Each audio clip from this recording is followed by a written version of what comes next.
जय हिंद। भारत का स्वदेशी विमान वाहक पोत आईएनएस विक्रांत इस समय पाकिस्तान के बिल्कुल करीब अरब सागर में तैनात है। भारत ही नहीं, एशिया का सबसे बड़ा और सबसे ताकतवर हथियार आईएनएस विक्रांत अब पाकिस्तान के लिए बड़ा खतरा बन चुका है। माना जा रहा है कि अगर हालात बिगड़े तो भारतीय नौसेना इस बार सर्जिकल स्ट्राइक कर सकती है। 2016 में उरी हमले के बाद भारतीय थल सेना ने पाकिस्तान के अंदर घुसकर पहली सर्जिकल स्ट्राइक की थी।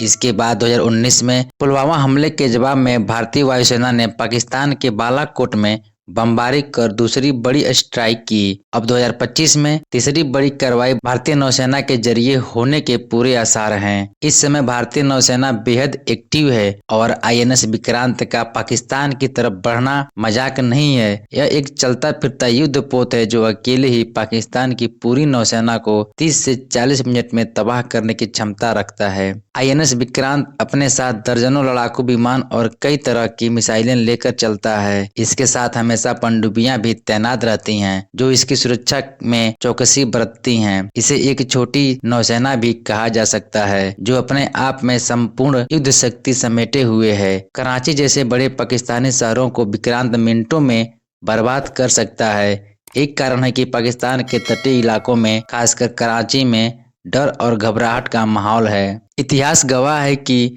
जब भी भारत और पाकिस्तान के बीच युद्ध हुआ है, भारतीय नौसेना ने कराची को भारी नुकसान पहुंचाया है। 1971 के युद्ध में कराची की बंदरगाह को कई हफ्तों तक जलते देखा गया था। इसी इतिहास को देखते हुए पाकिस्तान में एक बार फिर से खौफ का माहौल बना हुआ है। अगर भारतीय नौसेना कार्रवाई करती है तो कराची सबसे बड़ा निशाना होगा। इसके अलावा ग्वादर बंदरगाह और पाकिस्तान के अन्य सामरिक महत्व के तटीय क्षेत्र भी भारतीय नौसेना के निशाने पर हो सकते हैं। पाकिस्तान का पूरा तटीय क्षेत्र इस समय हाई अलर्ट पर है। सुरक्षा एजेंसियां और सेना चौकन्ना हो गई हैं, लेकिन भारत की शक्ति के सामने उनकी तैयारी कमजोर ही साबित हो रही है। सिर्फ हमला ही नहीं, आईएनएस विक्रांत का एक और बड़ा इस्तेमाल हो सकता है पाकिस्तान के समुद्री नाकेबंदी यानी ब्लॉकेट करना। 1971 में भी भारत ने यही रणनीति अपनाई थी। तब भारतीय नौसेना ने ईस्ट पाकिस्तान, आज का बांग्लादेश, को वेस्ट पाकिस्तान, आज का पाकिस्तान से काट दिया था। बंगाल की खाड़ी में भारतीय एयरक्राफ्ट कैरियर आईएनएस विक्रांत तैनात किया गया था जिसने पाकिस्तान की सभी सप्लाई शिप्स को रोक दिया था। इसके चलते बांग्लादेश में तैनात पाकिस्तानी सैनिकों को हथियार, भोजन, पैसा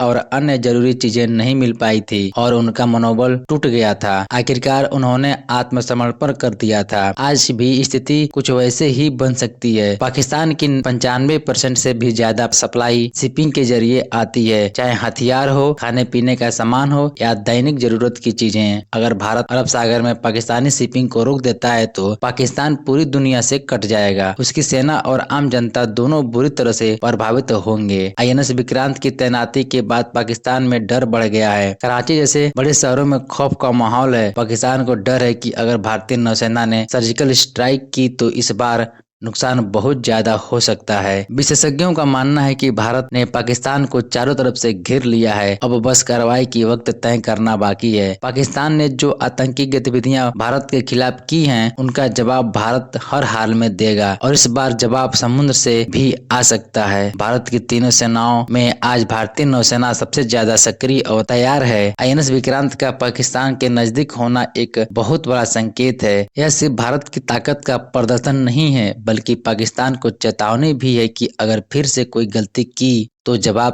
पहले से भी ज्यादा जबरदस्त और निर्णायक होगा। अब पूरी दुनिया की नजरें अरब सागर पर टिकी हुई हैं। पाकिस्तान खौफ में जी रहा है और भारत पूरी तरह से तैयार है। जय हिंद।